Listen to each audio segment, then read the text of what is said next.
Earlier this year, tropical cyclones and torrential rain caused flooding across vast areas of Queensland and extensive damage to towns like Roma, Charleville and St George. But further west, the runoff resulted in a rare reinvigoration of deserts, creating wetlands where there's usually only red sand. It's giving scientists a rare opportunity to find out where the animals and plants that are currently thriving retreat to in the dry times. As Kathy McLeish reports, it's information they hope will help protect species when they're at their most vulnerable.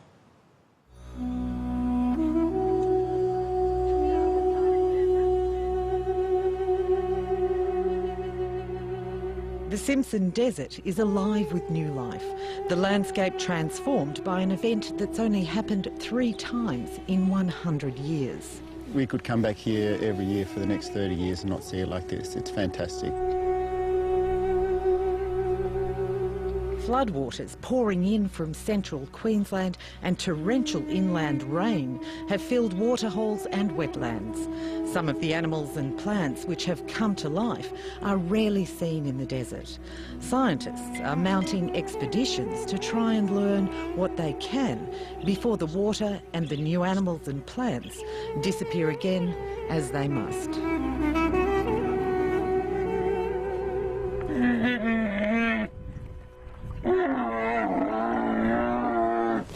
This guy's pretty vocal in the morning. That's just his normal good morning noise. Andrew Harper is loading up for a trek on a conservation property called Ethabooka, which covers 213,000 hectares of the desert. Doing it for 15 years now. So, I don't know, many thousands of kilometres, yeah. Despite the advances in the science of conservation, the ships of the desert remain the favoured mode of transport. Even though you could, load these camels blindfolded, every day is different, That's the beauty of it. You're seeing different country and you're working with different people, different ecologists. So it's never boring, it's never monotonous, at all. Oh, yeah.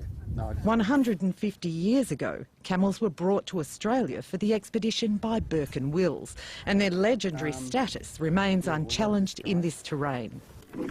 Camels, I believe, are still the best way to explore the remote desert. It's ironic that the circle's turned and we're back to where we were 150 years ago as far as desert exploration and documentation is concerned. Yeah.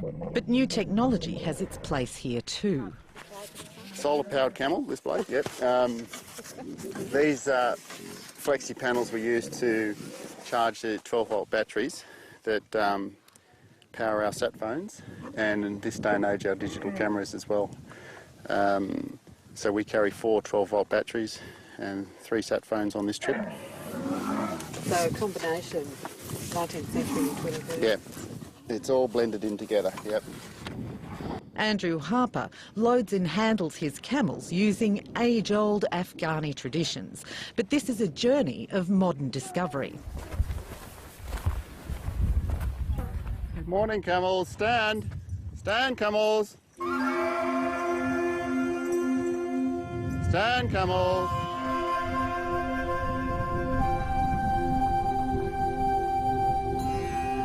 A lot of people raise their eyebrows when they hear we're doing expeditions out here with pack camels, because camels are a feral species and it's one of the things that we manage out here. But in terms of a vehicle, the camels are incredible for getting us into really the remote parts of these reserves and areas that we just simply haven't got to or surveyed before. And that's, in terms of understanding the landscape and the dynamics within it, it's been really amazing. And the way Andrew and his crew run their expeditions, it's just fantastic. It's very slick, very sensitive in terms of environmentally, and they've got us to places that you just wouldn't be able to take a vehicle to. So the method we're using for trapping on the sand dunes as well as out in the plains is a pitfall traps. It's a good method of if there's any critters here, we're likely to grab them. So do you almost always... Max Tischler is an ecologist with Bush Heritage Australia. He's monitoring the science of the big wet. These guys are incredible.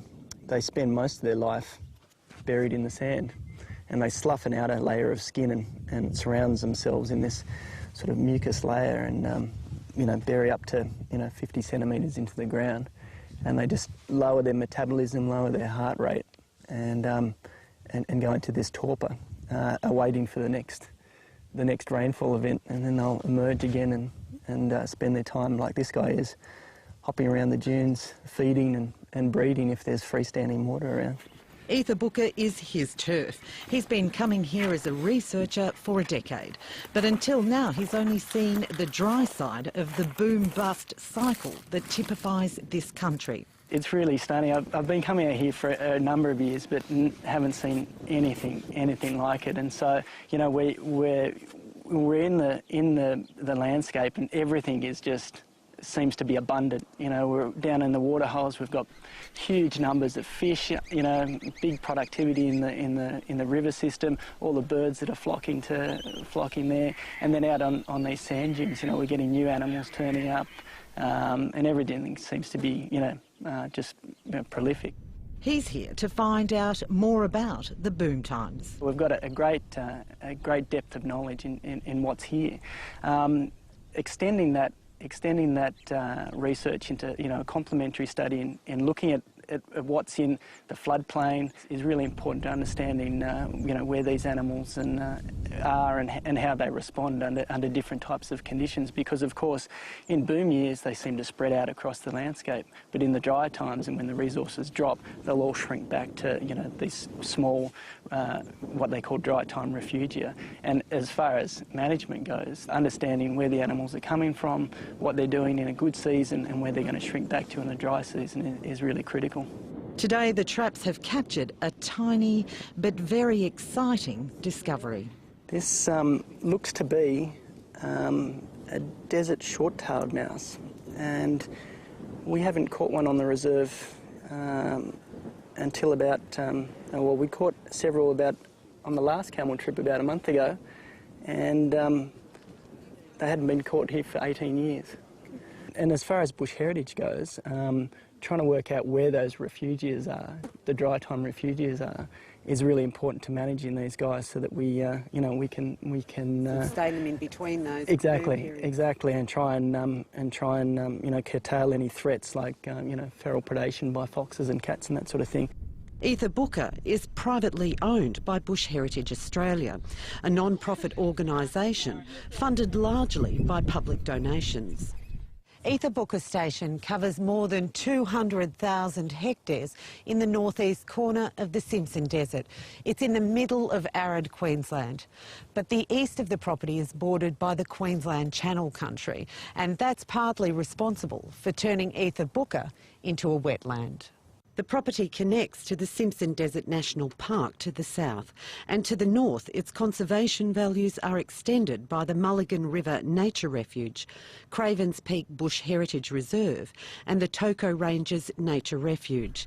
In all, about 2 million hectares of land in this area is now under protection, with the hope of bringing it back to its state before European settlement. The really big thing that we've seen probably since 2007 is that we've had a number of consecutive wet years, 2007, last year, and then this big season in 2010. So what we've seen is a massive increase in the vegetation. When that vegetation isn't being grazed, it's all going back into the native food chain. All that grass is going back into the native critters. Botanists on this journey are making discoveries on a daily basis. This is a fairly big range extension for this plant, and it's a blue bush. It's called Mariana pentagona. They too have learned the lessons of history. Their painstaking work is punctuated by the knowledge that they are walking where some of the most enduring discoveries about this country have been made. I mean, at my herbarium we're using specimens daily that were collected by Banks and Cook in 1770. And so it's just amazing to realise you're sort of adding to that great sort of batch of history. And they really are the tools of our trade, and they'll be there forever for research. With their work done, the camels know the drill. After unloading, they're rewarded with a scratch. Oh, the camels are brilliant. My old dog died last year, and so it's like having this huge dog wandering along behind you. Enthusiasts keen to participate in the voyage are also welcome along. Charlie Nicholson calls himself a green nomad. For us amateurs to have the real people along is pretty exciting. So there's always somebody rushing up with a, you know, come and look at this, or there's a piece of something here, you know, what is it? And quite often it turns out to be something pretty exciting. Well, I suppose I have to describe myself as an environmental bureaucrat, administering environmental protection acts and things like that. Yep. So it's a nice change to come out into some real live country where everything's being looked after and you don't have to go around trying to correct things. And if the scientists' predictions are right, ether booker could well continue to blossom, at least for a while. They say the indications are another wet season will sustain this rare bloom of life for just a little longer, before it all goes back to surviving in the red sands. This is the only time I'll ever see it like that. I doubt it we'll see it again in my, what's the little left of my lifetime. This is truly, absolutely remarkable, yeah.